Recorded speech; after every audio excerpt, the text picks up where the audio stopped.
Το Chainsaw Man τον τελευταίο καιρό σίγουρα έχει γίνει αρκετά popular και σε manga readers αλλά και anime watchers. Προσωπικά έχω δει μόνο το anime, αλλά εφόσον μ' άρεσε full ήθελα να αφιερώσω ένα βίντεο. Σε αυτό το βίντεο καλεσμένος είναι ο Orak από το κανάλι Orak Size και μαζί θα σας αναφέρουμε από 10 facts που δεν ξέρετε για το Chainsaw Man. Καταρχάς, πρωτού αρχίσουμε, πες μας λίγα πράγματα για σένα, ώστε να σε γνωρίσουν και τα άτομα που δεν σε ξέρουν.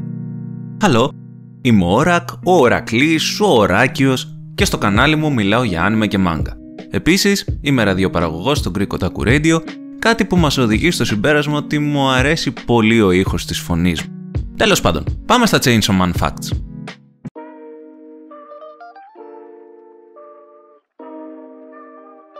Ο Deji κάνει ένα διακριτικό κάμιο στο chapter 259 του My Hero Academia manga. Παρόλο που μπορεί να μην μάθουμε ποτέ πώς κατέληξε εκεί, είναι ακόμα απολαυστικό να βλέπουμε τον πρωταγωνιστή μας να συναναστρέφεται με άλλους ήρωες.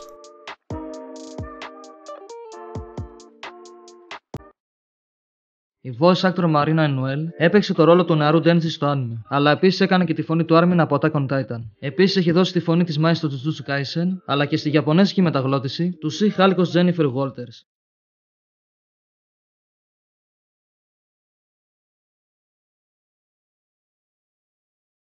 Η Power σπάνια νοιάζεται για άλλα ζωντανά όντα, αλλά είναι έτοιμη να θυσιάσει τη ζωή της και προφανώς και του Deji για τη γάτα της.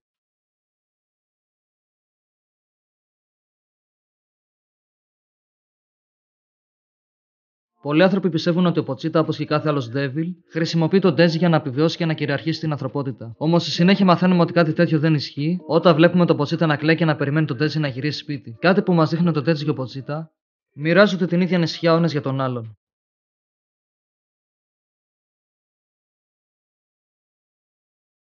Αλλά ένα ενδιαφέρον fact είναι ότι έχει δύο διαφορετικά ονόματα ανάλογα με τη version του manga που διαβάζετε. Στο αρχικό ιαπωνικό manga η γάτα ονομάζεται Νιάκο, ενώ στην αγγλική μετάφραση του manga το όνομα της γάτας γίνεται Μιάουι.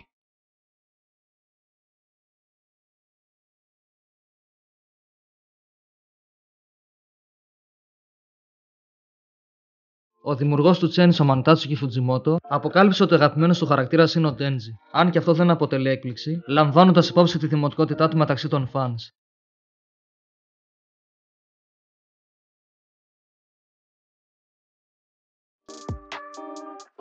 Μπορεί να αποτελεί έκπληξη για κάποιους, αλλά είναι απίστευτα δύσκολο να σκοτώσεις τον Deji. Αυτό ισχύει ιδιαίτερα στα μεταγενέστερα chapters του manga, όπου βλέπουμε τον Deji να αναβιώνει πολλές φορές. Συγκεκριμένα στο chapter 83 μαθαίνουμε ότι ο Pochita μπορεί να πάρει τον πλήρη έλεγχο του σώματος του Deji και να το μετατρέψει σε Chainsaw Devil. Αυτό συμβαίνει μόνο όταν ο Deji πρόκειται να πεθάνει ή έχει εγκαταλείψει την ελπίδα του να ζήσει.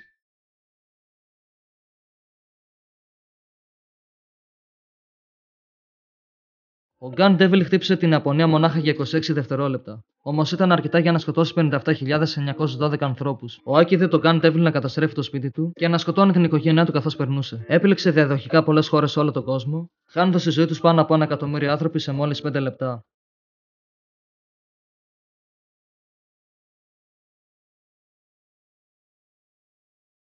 Καλύτερο είναι να μην δώσεις τον Deji να διαβάσει ο Κάφκα στην ακτή από Χαρούκι Μουρακάμι, γιατί πολύ απλά ο Deji δεν ξέρει να διαβάζει.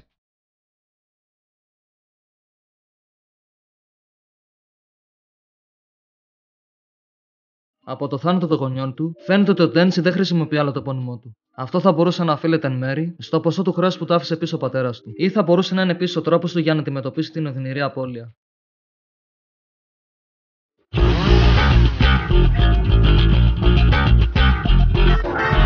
Ο Pochita είναι ανδιαφυσβήτητα η γλυκιά δαιμονομασκότ του Chainsaw Man. Ξέρατε όμως ότι η εμφάνισή του βασίζεται σε μία από τις πρωτοπόρες μάρκες πριονιών της Ιαπωνίας, εν ονόματι Makita?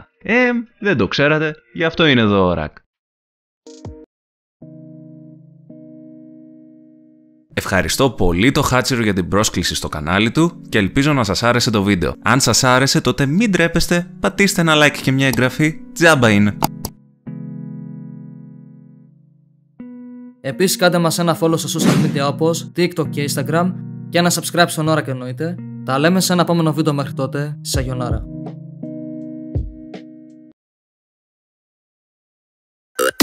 Bye.